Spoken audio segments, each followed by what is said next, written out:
start with Manchester United, though, and Amarim's comments today. And I'll read what he said. I'm going to read out what he said verbatim here. He said that, and I quote, on talking about the system, he says it was disjointed against Brentford, but you cannot say one thing doesn't work when it works one weekend, then things work one day, and then the other day they don't work. It is something about the way we do the same things. We need to do the same things in the same way, every way, and we are not doing it the same every day. So essentially, sometimes we follow the system properly, sometimes we don't follow the system properly. Some of you guys have a different opinion, and that is okay. He goes on to state that he said, the way we concede goals, create chances, that is nothing to do with the system. That is my opinion. That has nothing to do with the system. That is my opinion. So even when we do good things, he's saying it's not the system. I'm not saying this team will do better in a different system. That's not my point. My point is, if you look at the games we didn't win, the most important thing when I watch the games is not we lose because of the system. That's my opinion. Then people have different opinions. That's okay. Essentially, it's hard because it's really bad when you listen to it. It makes more sense than reading it because the way he speaks. But essentially, he's saying the system ain't the problem, the players are. Right? That's what I'm hearing in this. My system isn't the problem, the players are here. He said maybe they'll work better in a different system, but I think it's about their application. Some weeks the system looks really good and we win games, or we should win games. Brentford was very different because we were absolutely awful. What do you make of this, Staffy? Because there's a lot of people hoping that this weekend he tries something different. He moves a few positions around slightly. Doesn't read like he's going to do that. It reads more he's doubling down and saying, my system is not the problem. I essentially just don't have the players to play it consistently. Thoughts on Amarim's press conference and the points made? Shout out to Lionel Messi. When the day of the World Cup final, he phoned up his grandma and he said, "It might be today, Grandma. It might be tomorrow, guys. Finally, I'm so sick and tired of this guy. I don't want to hear him speak no more." I didn't even pay attention to. I mean, I heard what you said, but I didn't pay attention to what he said earlier. I usually go in and I watch his press conferences and read the posts and comments and everything on X. I just tuned out. I don't care what he says anymore. Even he's actually not. I don't think he's actually wrong with some of the things that he said. I do agree with him when he says the system and the player application, but it's just, what is the word system? We need to identify what the word system means in his case, at least. And I feel like system doesn't just mean positioning on the pitch, formation, and what I need certain players to do. I feel like the personnel that you use in systems is probably just, arguably is as important as any formation system. And I do agree with him when he says probably the system would be better with certain players. That is probably true. Equally, you do know you basically put certain players in these situations and you put them in these positions. And when they don't give you what you expect them to apply, that is low-key a flaw on you and on the system. I can't go across every player and blame them when I clearly know, I think the average fan would know some of these players that you're trying to do certain things wouldn't work. And this is what I keep saying about Ruben Amarim. Ruben Amarim goes by that analogy that, like, you can't judge a fish's ability to climb a tree. I think Ruben Amarim just persists until he teaches that fish how to climb a tree. Reality is the fish is never going to climb that tree. The fish can try 10 times, 20 times, 100 times, 1,000 times. That fish ain't never climbing a tree. If you want someone to climb a tree, probably go get a monkey or something. Or just tell that fish to swim. He doesn't do that. He can defend the system all he wants. I don't care when your system is putting your number one creator in defensive positions, and then people are wondering why he's not really positionally disciplined and a great defender when it's putting players like Patrick Dorgu as the highest up the pitch, expecting the most attacking returns from them when he's not really the most attacking player. Arguably, he'd be a very decent left back. These are just two examples of what I've seen over time and time again with a lot of these players. Is the system completely crap? I'll probably say no, because I did see it work in Portugal, so you can always reference a time where it worked and maybe argue maybe there's a ceiling to it, which is my argument. There's a ceiling to where and how far the system can go, especially when you go from a non-top 5 league to a top 5 league. It doesn't change the fact that he's been here for almost a year now. We're October, so it's been 11 months, and it's just some of the worst football and the worst stats and the worst everything that we have seen. Records are getting broken left and right. The other day, I found another stat that I didn't even know. Did you guys know the last time we won a game without the opposition giving us a penalty or a red card was against Fulham last year, where you can kind of argue that Martinez shot was an own goal, the one that it was like the last minute he shot it from outside the box. I think we had one game after that as well, Leicester. I think Leicester, when we beat them 3-0. I'm not sure if we got a penalty or Let's need to open their legs. I can't remember, but either way, it just shows you how far back both of us are going. This is just one stat compared to like even that game against Fulham, Staff. Remember how bad that game was, bro? And then Martinez. It was an awful game. It was an awful game. Yeah. It was horrible. It had the lowest XG in the Premier League in the last 2 seasons between all teams. It just shows you how bad it is.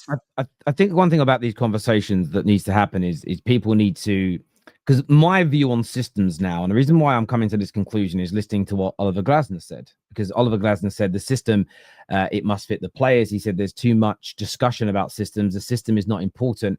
Habits are important. And I do think there is so I've had to address something we all learn things. And when you learn things, you change things. So I've said for a while, I don't want a manager to adapt to the players. And what I meant by that after Ten Hag was I don't want you dropping your style.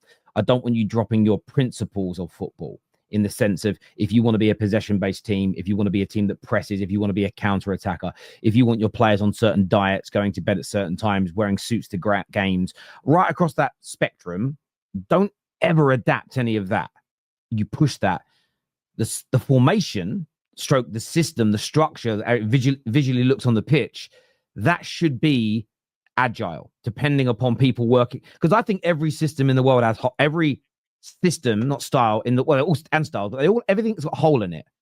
And sometimes you've got to, it can work brilliantly for a month, it can work brilliantly for a year, but then a few teams might change something. Galatasaray and Crystal Palace did it perfectly to Liverpool. Let's just sit in a bit of a mid-block. It's a little risky because if they get the ball over the top, they might be in. You start having to Galatasaray. But if we win that ball back in the middle with the way their fullbacks push forward, we're not countering from the edge of our own box. We're countering from the halfway line, and they've got all this space in that isolates their centre-backs. Now it's on Arnie Slot to make some adjustments to fix that because people have found a flaw. That, for me, is what I look at it from a system point of view. I don't expect Amarim to drop his style or not want to play the way he plays, but clearly this squad can't play 3-4-3. It just can't. And I also say this to people that want Oliver Glasner. If you expect us in a 3-4-3 to work out how good Palace do, you're a mug. And you're a mug because they have so much power and speed in that team. We can't play like Palace. We just can't. That's why Palace, when they play us, it feels like they always blub us away. Yeah, but playing like Palace is a lot more simplistic, Terry. Like, I get what you mean. But I think the 3-4-3, it's all about the application of the manager. He's talking about the players. I'm talking about the manager as well. I've seen Antonio Conte come in and he plays 3 in the back. And he used Victor Moses. Was it Conte? Yeah, it was Conte with Victor Moses. I saw Victor Moses as right wing back, and he looked half decent. And he wasn't even a great player for Chelsea up until that point.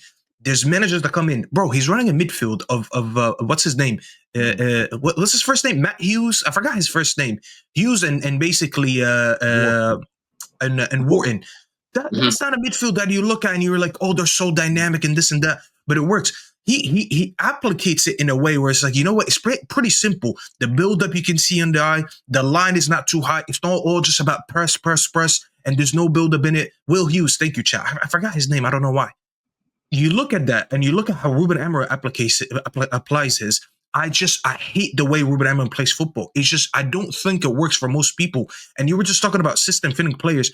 I respect managers that have systems that not everyone is going to fit in, and it's fine to get rid of. Pep Guardiola, the most notable one that we can talk about, when he came into the Premier League, he took over a team that won the Premier League 2 seasons prior, and he started getting rid of some players that he knew wouldn't work for him. He started getting rid of the fullbacks, he got rid of the goalkeeper. But what was he doing is that he was still accommodating his best players. You saw David Silva getting the best football under him. You saw Kevin De Bruyne getting the best football under him. when Ruben Amorim comes in, and I think you can argue who's United's best player. I think the majority would say Bruno Fernandes. I don't need to like Bruno Fernandes to look at him and say, you're not even getting the best out of him. If Bruno Fernandes is at least ripping it, and I'm seeing 20 goals, 20 assists in all comps, and the team maybe struggling in other aspects, I'll be like, well, he's at least doing the most important thing, which is getting the best out of his players. If you think Bruno is our best player, he's not getting the best out of him. If you think Kameno's our best player, he's not getting the best out of him. If you think Ahmed is our best player, he's not getting the best out of him. Regardless of who you think our best player is, we can all agree that these players are not getting to that. So what is the point of talking about a system and a style when it doesn't even cater to anyone? It has to at least cater to a couple players where I could say, this is the spine of it. Let's replace the rest. So far, I don't think anyone is starving. Not the back line, not the midfield, and not the front line. So we can talk about systems all we want. He just needs to admit that his system is getting the best out of no one. Absolutely zero. I agree. Is getting the best out of people. This is the only area that I push back on. It's nothing to do with Amarim. I don't disagree with anything that's been said about him. If I'm being honest, I disagree with him. I think that his system, is in the structure of the team, plays a little issue. If he moved a couple of players around and changed the formation slightly, I think we could yield better results. I think if we put Cunha and Mbeumo in the wider areas, as an example, if we pack the midfield with a little bit more, then I'd at least like to experiment. I think the win percentage could go up, because although I think we've got an average squad, I don't think we're bottom. I don't think we're mid of the bottom half of the table. I think the squad is better than that. So I think those improvements can be made. What I will say, and it's a stat that I went and sourced and looked at, since the last time Man United fans felt hope, and the last time we kind of felt hope, I went back and I was looking at match reactions and looking at results. We won 4 games on the bounce in February 2024. And we played quite well against Wolves, but we threw it away. And then Manu scored that brilliant goal. This is also when Højlund was on that run of games where he was scoring. And I went back and I just looked at some of our match reactions. I went and looked at the United stands, and I went and looked at fan cams that the United View did. And there was this, okay, we've been struggling, but it feels like we're finding our feet and our strikers scoring. I use that as a marker because it feels like the last time United fans actually felt some genuine hope because they were seeing results and some good performances. Since that point, it was a 9.5-month period from that final win to Amarim came in. In that period of time, we only won 2 games on the bounce once in that stretch of games, and that goes over, I think it was about 35 games played. The win percentage in that 9 months was lower than Ruben Amorim's win percentage is now. And the reason why I bring that up is because I think the one thing I want to keep pushing into Man United fans' heads, and Mo called me out for this the other day, and it was quite funny. He said, but it's boring what you're doing, Terry. Nobody wants to hear this. They want to hear the Amarim inners and the Amarim outers fight one another. And I agree. I saw Andy Goldstein, who's an outer, because he just speaks absolute bollocks, and an inner who spoke absolute nonsense. You just got to give him time. The reason we're struggling, none of it's his fault. Fucking moron as well.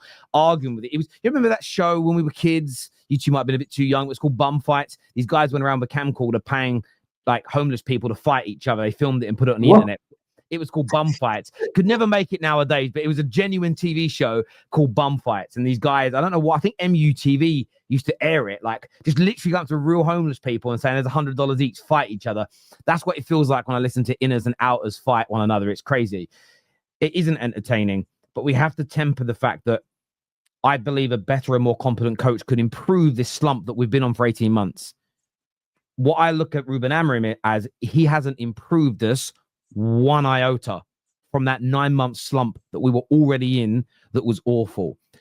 And the reason why I think that's significant is that there should be a jump. I think this squad could win 50% of its games. I think this squad could win 55% of its games. I think that's really plausible, but there is still an upper ceiling. And the reason why I warn people of this is I agree with everything Staffy said 2 weeks ago. I just wouldn't call it fixed, but I agree with the first thing we should focus on. I've said this on a few shows this week. I've been saying it loudly on the United stand because I want to push this message. First thing we should focus on is making ourselves a more competent team that are harder to beat without losing sight that there are multiple stages and steps to go up. Because I'm already seeing Tottenham fans, as a case in point, start turning on Frank, start losing their minds because they have a good start. Oh, we're third. Oh, we're second. Oh, we actually were so much better. I knew we were better than 17th, but I didn't think we were this much better. And then a reality check happens because that squad is good, but it isn't in the top 3, top 4, top 5, maybe not even the top 6 squads in the league. You start leveling out, and everyone turns on the manager. And I don't think Thomas Frank is overly responsible for the last couple of games. They need to improve their squad. And that's my only thing I want to make sure I keep pushing out. But for me, I'm surprised he's still here. I don't know what Ineos are waiting for. And there is talk today that even if we lose at home to Sunderland, a newly promoted team, there will not be, quote unquote, a knee-jerk reaction and him moved on, which means he'll be in charge after the international break away at Anfield, which, again, that game gives me the willies because of what can happen, because of the beatings we've taken there in recent years. And I feel like if you go there with a new manager, yes, the new manager can start on a loss, but I think it almost, and rivals will hate me saying this, and I hope Staffy agrees with me as a United fan or sees it how I see it.